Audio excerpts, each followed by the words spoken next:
Good morning and welcome back to channel student.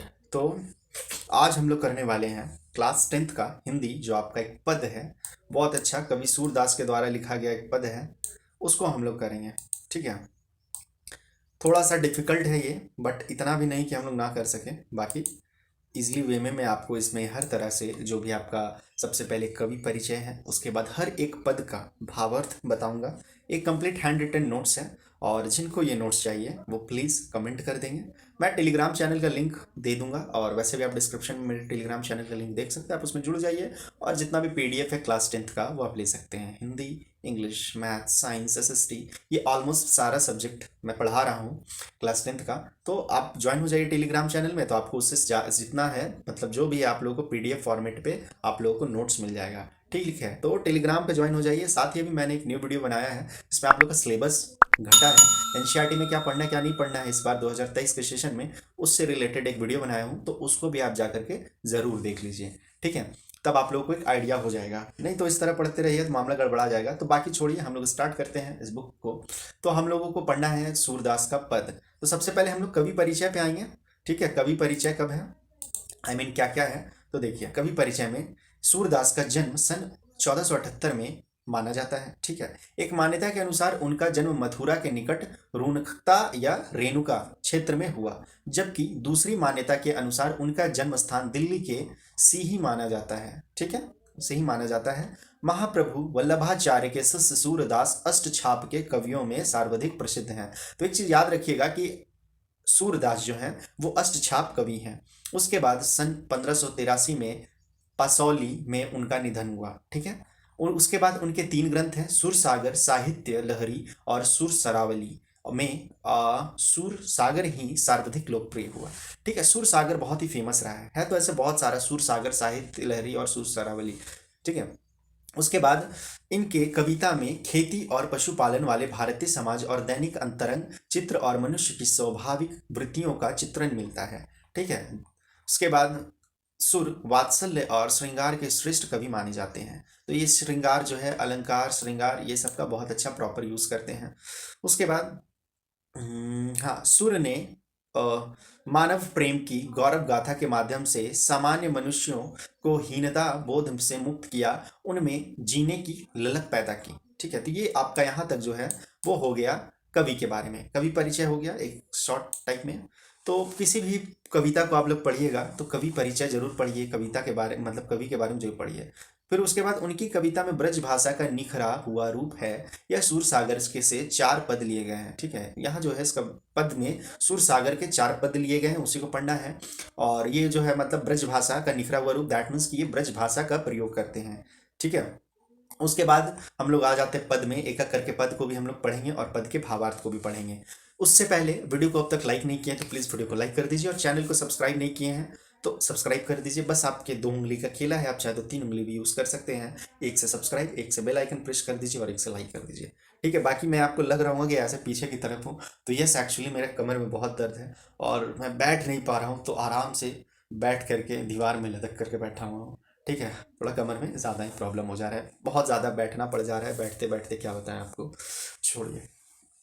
अब है, उधौ तुम हो अति बड़भागी, अपरस रहत स्नेह ताग तय, नाहिन मन अनुरागी, पुरैन पात रहत जल भीतर, तारस देह न दागी, ज्यों जल माही तेल की गागरी, बूंद न ताको लागी, प्रीति नदी में पाऊं न बरऊ, दृष्टि न रूप परागी, सूरदास अबला हम भोरी, गुर चाटी ज्यो पागी।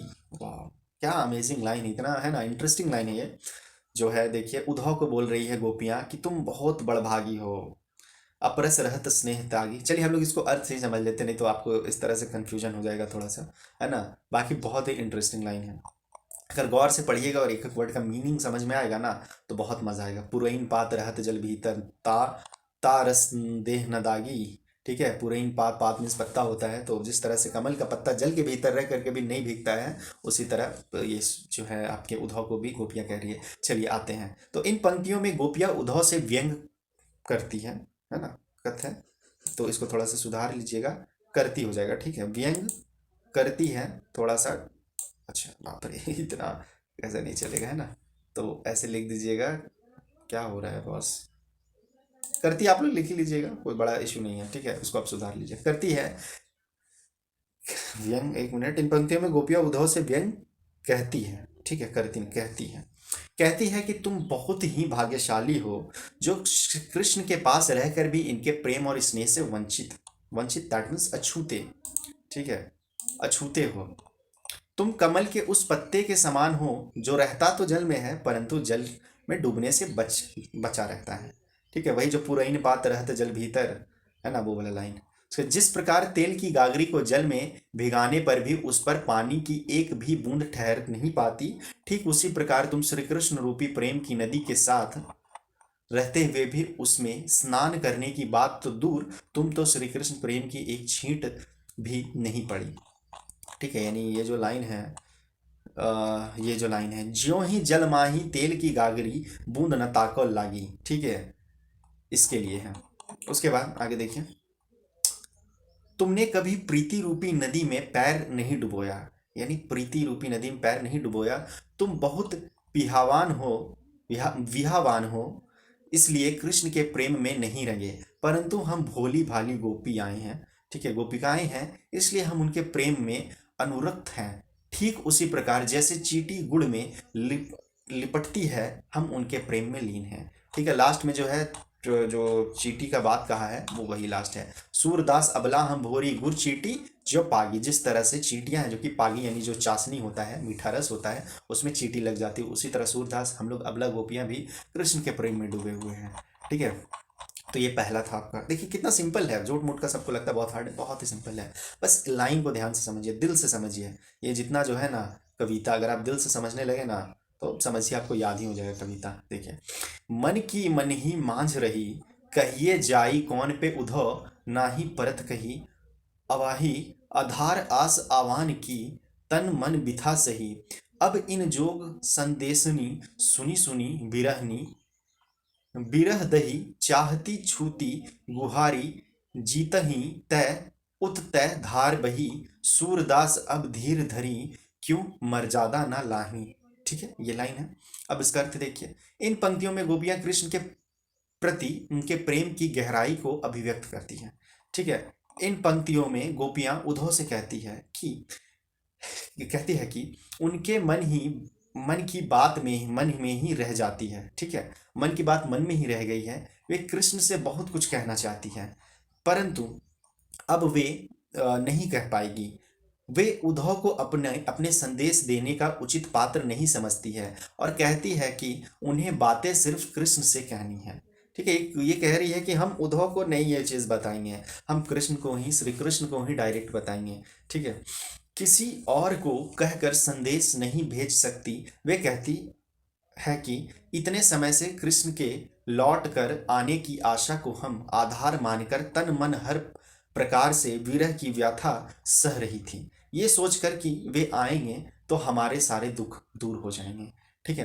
परंतु श्री कृष्ण ने हमारे लिए ज्ञान योग का संदेश भेजकर हमें और भी दुख कर दिया, हम विरह की आग में और भी जलने लगे। अब यह विरह है ना, विरह का मतलब क्या होता है, बिछड़ने का दुख, ठीक है। आप अकेले हैं, किसी के याद में डूबे हुए हैं, वो नहीं आ रहा है, उससे बिछड़ चुके हैं, तो उसी को कहते विरह की आग, ठीक है। ऐसा समय में कोई अपने रक्षक को पुकारता है परंतु हमारे जो रक्षक हैं वो हमारे दुख का कारण है, ठीक है। श्री कृष्ण गोपियां के रक्षक हैं और वही जो है उनके दुख के कारण है, ठीक है। हे उद्धव, अब हम धीरज क्यों धरें, ठीक है, धीरज रखना, पेशेंस, है ना, क्यों रखें, कैसे धरें, जब हमारी आशा का एकमात्र तिनका भी डूब गया, ठीक है, एक आशा जो था वो भी खत्म हो गया। प्रेम की मर्यादा है कि प्रेम के बदले प्रेम ही दिया जाए, पर श्री कृष्ण ने हमारे साथ छल किया है, उन्होंने मर्यादा का उल्लंघन किया है, ठीक है। तो ये लाइन था, देख रहे कितना इंटरेस्टिंग लाइन है। बाकी थोड़ा सा पानी हम पी लेते हैं, थोड़ा सा आप लोग इसको पढ़िए, लाइन को पढ़ने में थोड़ा दिक्कत होता होगा, है ना, थोड़ा सा।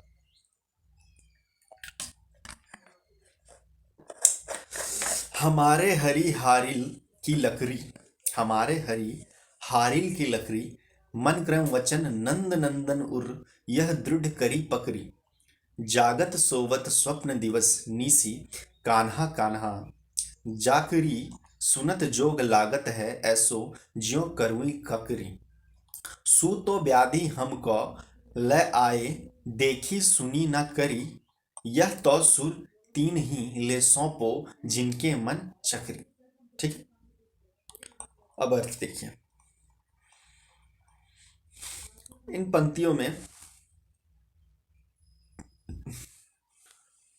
पंक्तियों में गोपियां श्री कृष्ण के प्रेम में दृढ़ विश्वास प्रकट करती हैं। इन पंक्तियों में गोपियां कहती है कि कृष्ण उनके लिए हारील की लकड़ी है। हारील एक पंछी है, ठीक है, तो हारील की लकड़ी है। जिस तरह हारील पक्षी लकड़ी के टुकड़ों को अपने जीवन का सहारा मानता है, उसी प्रकार श्री कृष्ण भी गोपियों के जीने का आधार है। ठीक है, गोपियों का जीने का आधार है। उन्होंने मन, क्रम और वचन और नंद बाबा के पत्र कृष्ण को अपना माना है। अच्छा, नंद बाबा के पुत्र कृष्ण को अपना माना है। तो यहाँ पे एक बात आ रहा है कि कृष्ण जो है पुत्र है नंद के, है ना, तो ये भी ध्यान में रखिएगा। तो मन, क्रम और वचन से गोपियां श्री कृष्ण को मानती है।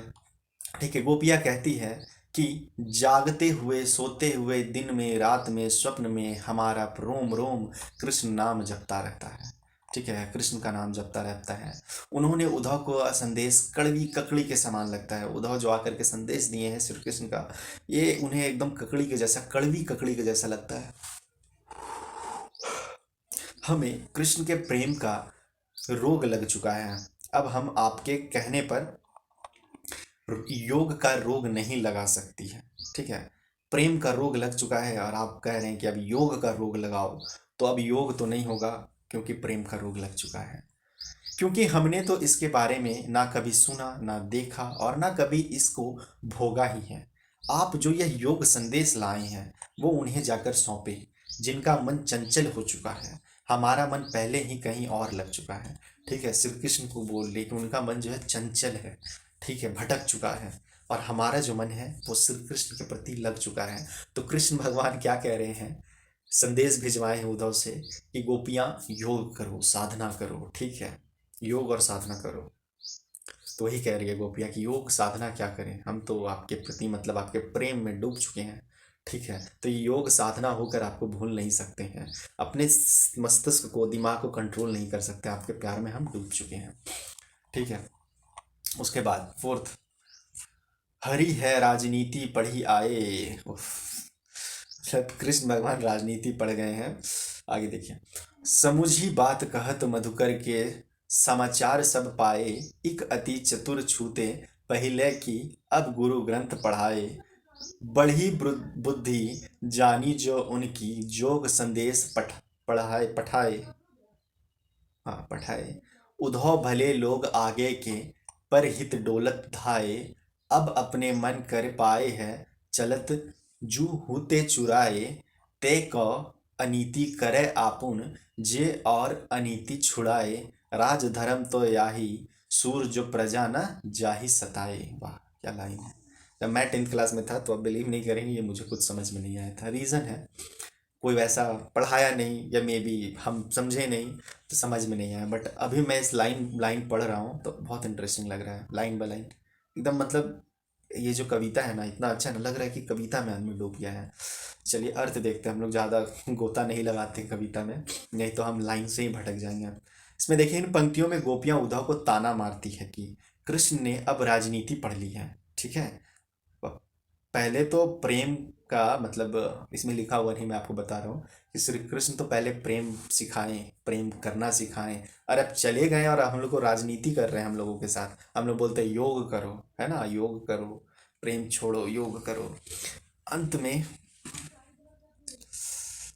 अंत में गोपिया द्वारा उद्धव को राजधर्म याद दिलाया जाना सूरदास की लोक धार्मिकता को दर्शाता है। चलिए देखिए, गोपियां कहती है कि श्री कृष्ण ने राजनीति पढ़ ली है।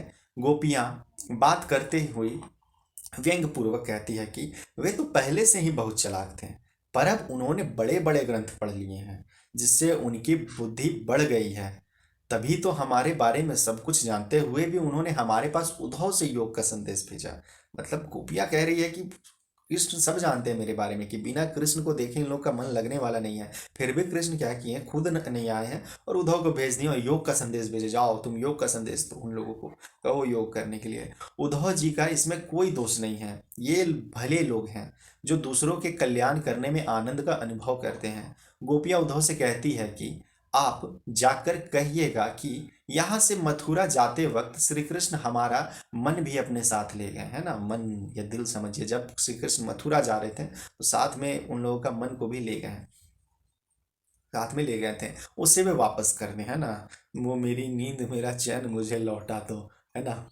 वे अत्याचारियों को दंड देने का काम करने मथुरा गए हैं, परंतु वे स्वयं अत्याचार करते हैं। अच्छा, देख रहे हैं, अत्याचार कर रहे वो स्वयं। अब आप लोग कमेंट करके बताइए मथुरा आप जा करके वो किसका अंत किए थे। ठीक है, आप उनसे कहिएगा कि एक राजा को हमेशा चाहिए कि वो प्रजा की हित का ख्याल रखें। ठीक है, उन्हें किसी प्रकार का कष्ट नहीं पहुंचने दे, यही राजधर्म है। ठीक है, राजधर्म क्या होता है, यही होता है कि प्रजा का देखभाल करना। ठीक है, अब उसके बाद अगला क्वेश्चन, अगला मतलब हम लोग चलेंगे प्रश्न अभ्यास में। तो हम लोगों का यहाँ पे कविता जो है पूरी तरह से खत्म हो गया, line by line. I hope so आप लोगों को समझ में आ गया। अब हम लोग के पास क्वेश्चन आंसर है, तो क्वेश्चन आंसर करेंगे। समझ गए होंगे तो बहुत अच्छी बात है, कमेंट कर दीजिएगा कि समझ गए सर, मज़ा आ जाएगा हमको भी, क्योंकि हमको तो पढ़ने में बहुत मज़ा आया है। अब डिपेंड करता है आप लोग इसको कितना इंटरेस्ट से पढ़ते हैं। इंटरेस्ट से पढ़िएगा तो बहुत मज़ा आएगा। ठीक है, बाकी वीडियो अच्छा लगा तो वीडियो को लाइक शेयर करें और चैनल को सब्सक्राइब नहीं किया तो सब्सक्राइब कर दें। फिर हम लोग मिलते हैं नेक्स्ट वीडियो में, तब तक के लिए बाय एंड टेक केयर।